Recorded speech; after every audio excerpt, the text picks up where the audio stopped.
mengikuti yang berdosa. Yesus juga berdosa. Sungguh nekat yang nyata. Yesus Jadi juga sebentar. berdosa. Demi membenarkan atau demi kesenangan Anda ngikutin orang yang berdosa, Anda fitnah Yesus sebagai orang yang berdosa. Oke, sehubungan Anda tidak percaya dengan Bible, Anda kan tidak percaya dengan Bible, betul? Untuk Bible sekarang nggak percaya lagi. Oke, Anda percaya dengan Al-Quran, betul? Betul. Oke, di dalam Al-Quran ada seseorang Ibnu Maryam, anak Maryam, yang dilahirkan oleh seorang perawan, betul?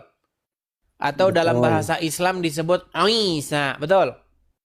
Betul. Oke, coba buka Quran surat Maryam ayat 19. Saya nggak bisa buka karena saya sudah batal wudhunya. Nggak boleh nyentuh Al-Quran saya. Dalam Islam, Alasan kalau disuruh buka Quran. dalam Baik. Islam, Baik, di dalam kalau kita Quran, sudah batal wudhu, baik, ini saya yang bantu. Di dalam Quran surat Maryam ayat yang ke-19. Ketika seorang malaikat datang kepada Maryam, berkatalah malaikat itu, "Innama ana rasulu min rabbiki li ahaba laki gulaman zakiyan." Yang artinya, sesungguhnya saya ini adalah seorang utusan dari Tuhanmu untuk memberikan kepadamu seorang anak laki-laki yang suci. Jadi menurut Al-Quran, Isa itu seorang yang suci. Suci dia. Bagaimana Anda fitnah bahwa dia berdosa seperti Muhammad? iya, gini ya. Boleh saya ngomong? Silakan. Nah, ini kan Yesus disalib itu untuk Jangan apa? lari kok ke salib sih. Ini gimana sih? Tenang dulu, Erik. Ini makanya saya bilang, kamu kenapa saya potong pembicaraanmu? Kamu ini mau lari kemana-mana. Kita berbicara mengenai fitnahmu yang keji terhadap sosok Ibnu Maryam. Bahwa dia berdosa, betul? Ya. Saya katakan sekali lagi. Yang saya ikuti sebelum dia disalib. Waktu disalib, Yesus kan menanggung dosa manusia. Artinya kalau dia menanggung dosa manusia, Ini lari dosa numpuk ke dia. kemana-mana. Yang ditanya, apa buktinya bahwa Isa itu berbuat dosa? Bahkan Muhammad dalam sebuah Bukti. hadis, tenang. Di dalam sebuah Buktinya hadis, gini. Muhammad, tenang, Erik. Kalau kamu ngomong terus, kalau kamu tidak mau mendengar, kamu nanti tidak akan mengerti. Di dalam sebuah hadis, Muhammad berkata, apa katanya? Semua anak manusia lahir menangis, betul? Betul. Kecuali Termasuk Isa. siapa? Teruskan aja. Karena apa alasannya menangis? Karena dunia ini tempat berdosa gitu. Bukan ngarang. Nih saya tunjukkan ya hadisnya ya. Nih, semua bayi-bayi itu menangis. Alasannya karena disentuh oleh iblis. Isa tidak bisa iblis menyentuhnya. Saya tunjukkan ya hadisnya ya. Hadis tentang bayi menangis. Sebentar. Nih, sebentar. Kecuali Nabi Isa. Ini Muslim ini banyak yang tidak tahu, teman-teman. Dengan Islamnya sendiri. Ini saya balikan kamera saya. Aduh, sungguh nekat yang nyata kali ini. Baik. Nih. Lihat ya, perhatikan umat Muslim. Nih. Ini judulnya ini sudah jelas. Semua bayi lahir menangis kecuali Nabi Isa dan ibunya. Mengapa? Perhatikan ya. Saya bacakan dalam literasi hadisnya. Ini umat Muslim ini tidak percaya dengan Muhammad. Perhatikan. Artinya, ketika manusia dilahirkan dari perut atau rahim ibunya, ia menangis keras. Hal itu disebabkan ia ditempeleng oleh syaitan yang terkutuk. Memang kalau percaya sama Muhammad nih memang kita harus ya sedikit-sedikit kita harus tidak waras. Padahal secara kedokteran kalau bayi tidak menangis itu dia tidak bisa bernapas. Makanya bayi itu harus nangis. Ya tapi karena orang Islam tenang. Karena orang Islam memang sudah diajarin memang tidak menggunakan otaknya. Makanya seperti ini. Saya lanjutkan lagi ya. Hal itu disebabkan ia ditempeleng oleh setan yang terkutuk. Yang tak seorang pun selamat darinya. Kecuali Nabi Isa putra Maryam dan sang ibu alaihissalam. Nih jelas. Jadi bagaimana Anda katakan bahwa Nabi Isa itu berdosa sedangkan dia orang yang suci, iblis saja tidak berani menyentuhnya. Makanya saya bilang kalian ini nekat yang nyata. Udah. Nah, silakan Anda tanggapi. Kapan saya ngomong? Tanggapi. Kapan saya ngomong ini ya? Itu hadis ya? Apa? Itu hadis ya? Udah saya bilang Yang kamu teman-teman. bacakan tadi, yang kamu bacakan tadi hadis ya? Betul gak? Kalau Hadis dari kan? Muhammad namanya apa kalau bukan hadis?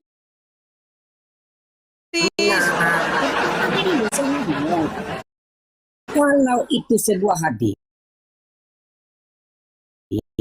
artinya Edis sudah mengakui kebenaran kata-kata Muhammad. Karena Nabi Muhammad mengatakan tadi, Nabi Isa orang yang suci. Artinya Edis sudah mengakui 100% kebenaran kata-kata Anda ini tidak Muhammad. menjawab Hadis. pertanyaan saya.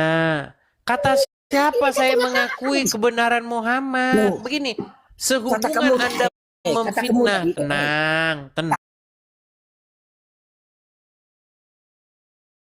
Nah, itu saya tunjukkan Anda dengerin dulu ayat-ayat saya dalam ngomong, Quran dan Edis. hadis. Dengerin Dia saya tidak ngomong dulu, Edis. berdosa. Sebentar. Jangan dibantah dulu lah. Saya katakan sekali lagi, Nabi Isa atau Yesus sebelum dia disalib, ini menurut versi Kristen ini, menurut Islam dia itu tidak berdosa.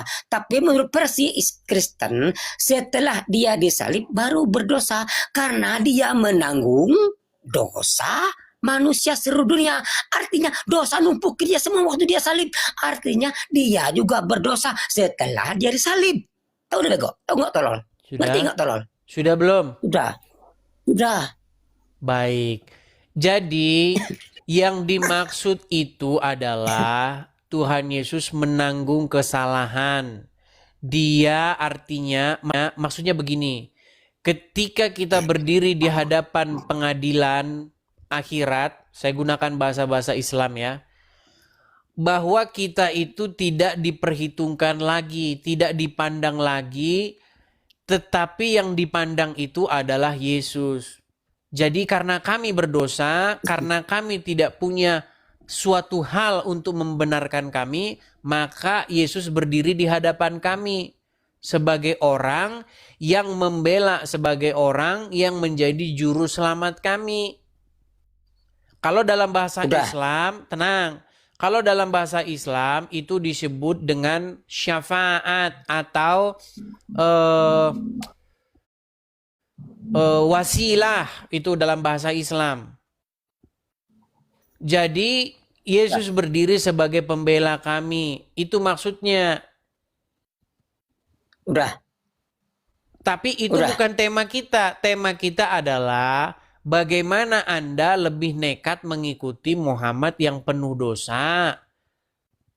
Sudah saya katakan sekali lagi, Yesus setelah disalib juga berdosa.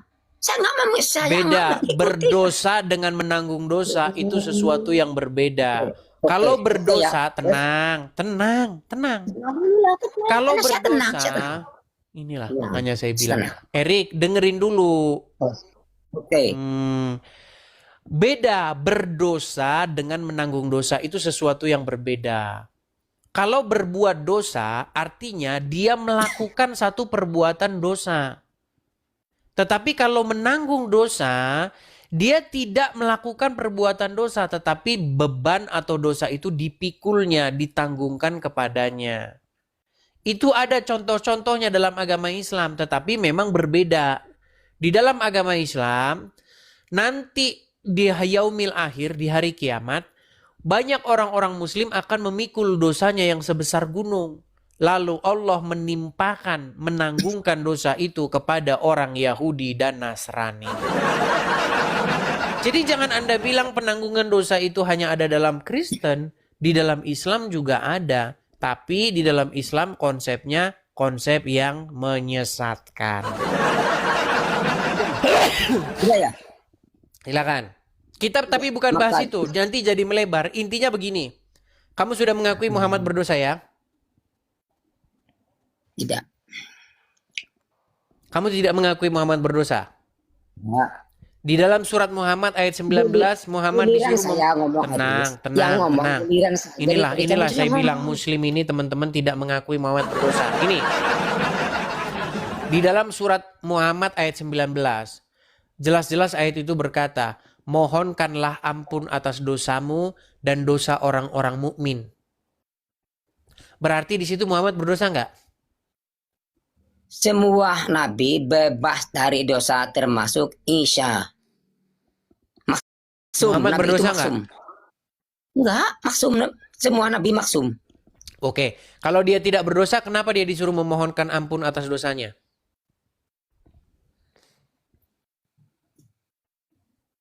Dosa yang mana?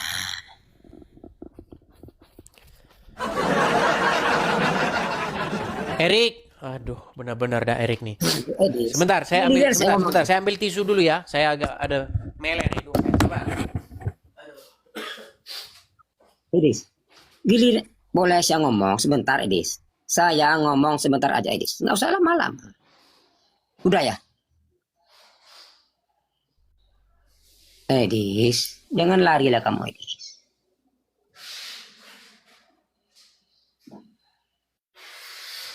Lah, kemana ini?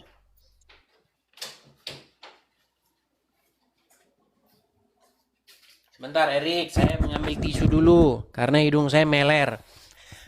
Erik, Edis, gini ya. Gini, Erik, sebentar dulu. Di situ judulnya kan Muhammad contoh manusia berdosa, Yesus contoh manusia tanpa dosa. Saya mengklarifikasi, Yesus juga berdosa. Kita bahas itu dulu. loh, tadi kan sudah saya tunjukkan dalilnya bahwa dia seorang yang suci, tapi kamu lompat kemana-mana. Belum ngomong. Saya ngomong. Kamu ngomong terus makanya saya boleh berbicara dong. Masa kamu terus yang ngomong?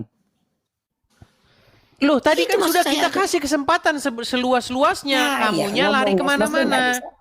Saya ngomongnya cuma sebentar, kamu potong terus. Nggak selesai ngomong, kamu potong. Oke, sebelum kamu ngomong, coba kamu baca ini. Ini surat Muhammad ayat 19, betul? Ya, Oke, coba kamu baca. besarkan.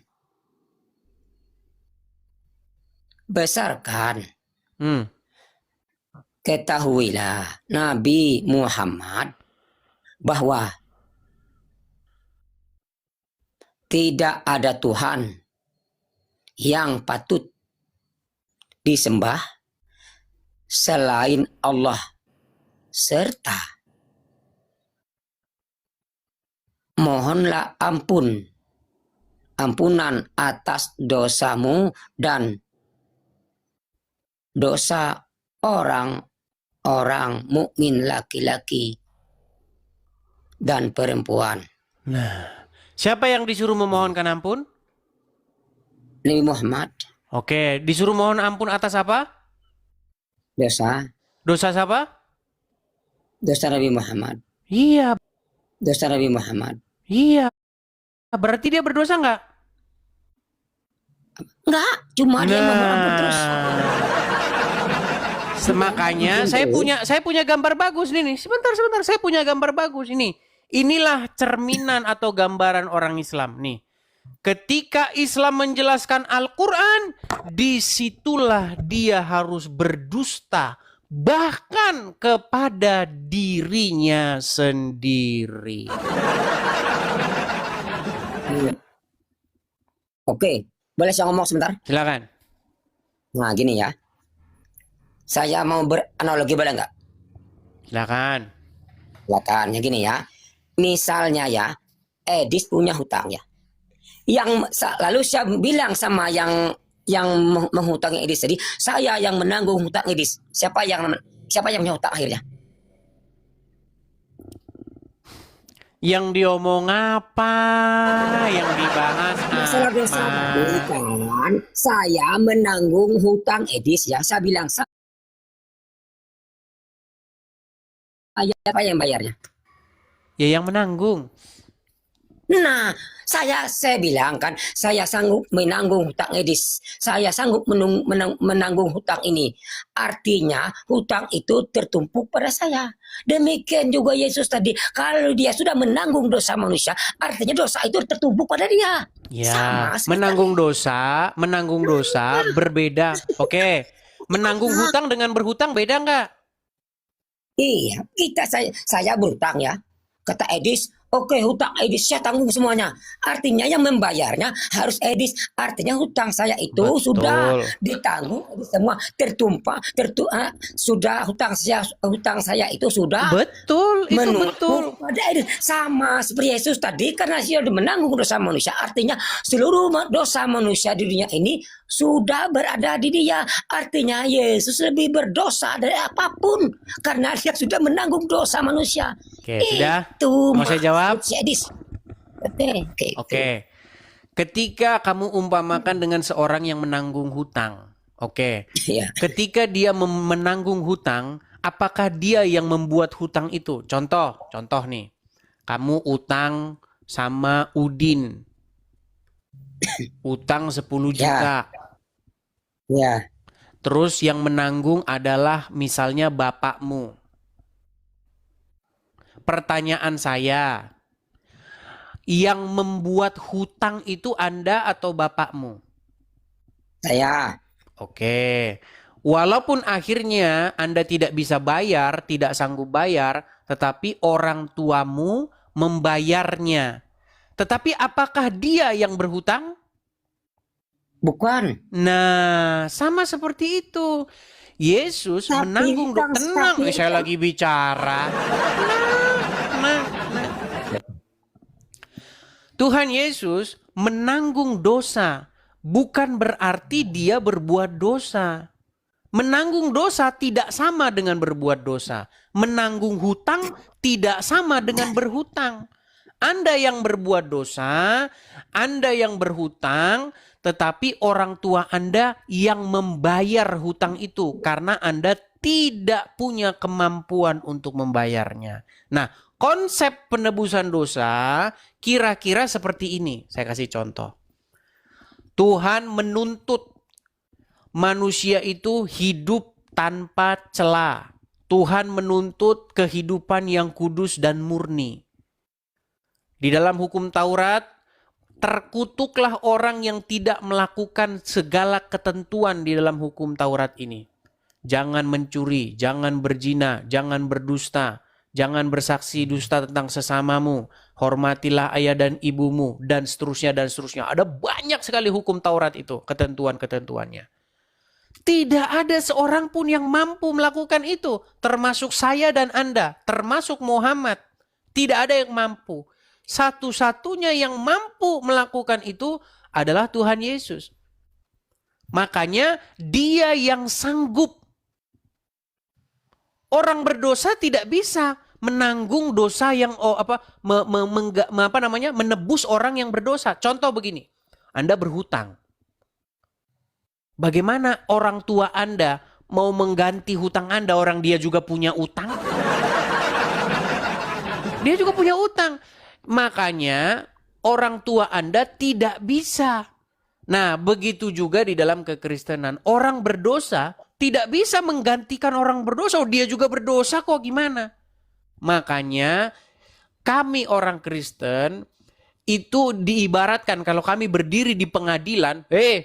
Si Udin berdiri ke depan. Kamu pernah mencuri? Pernah. Kamu pernah berzina? Pernah. Kamu pernah bersaksi dusta tentang samamu? Pernah. Berarti dia nggak lolos. Masuk neraka kau, masuk neraka. Tetapi karena kami punya juru selamat, yaitu Tuhan Yesus, maka kami ini adalah orang-orang yang berdiri di balik punggungnya. Jadi ketika menghadap ke pengadilan ilahi, kami ada di punggung Tuhan Yesus. Jadi Bapa di sorga tidak melihat kami, tetapi dia melihat Yesus yang ada di depan kami. Makanya di dalam konsep kekristenan, karena satu ketidaktaatan, atau karena satu pemberontakan, atau karena satu dosa yang dilakukan oleh Adam, maka semua orang telah berbuat dosa.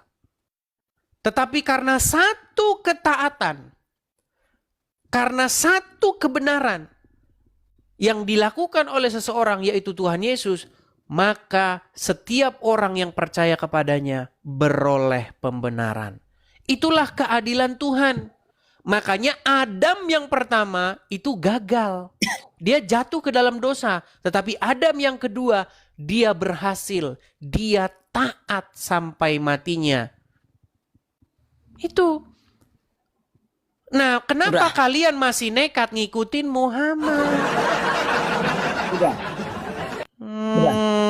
Gimana? Udah ya? Udah ya? Silakan. Karena Idris udah merembet-rembet ke Nabi Adam, boleh nggak kita membahas Nabi Adam lagi? Ya silakan. Nah, ya gini ya. Idris, andaikan Nabi Adam nggak makan buah pengetahuan, kekal ya dia di Taman Eden. Iya, manusia itu diciptakan sebagai gambar dan rupa Allah. Jadi dia itu memang kekal. Justru yang mengakibatkan dia mati itu karena dia melanggar perintah. Karena dia tidak taat. Oke. Kedua, surga dan neraka itu sudah sebelum... Jangan lari ke surga neraka. Kamu ini lompat kemana-mana loh. Ini masalah. Jangan lari. Dengar. Tenang. Gini. Sebenarnya begini. Manusia ini kan sebagai gambar dan rupa. Makasih Bang. Makasih. Hati-hati ya. Nanti lari ke Erik lagi. Erik dia nunggu-nunggu salah ini. Mudah-mudahan orang salah kirim. Gini. Pertama, diperintahkan supaya dia itu taat melakukan tugasnya sebagai wakil daripada Tuhan, sebagai gambar Tuhan yang ada di bumi untuk memelihara bumi. Tetapi dia gagal, dia jatuh dalam dosa. Dia tidak taat.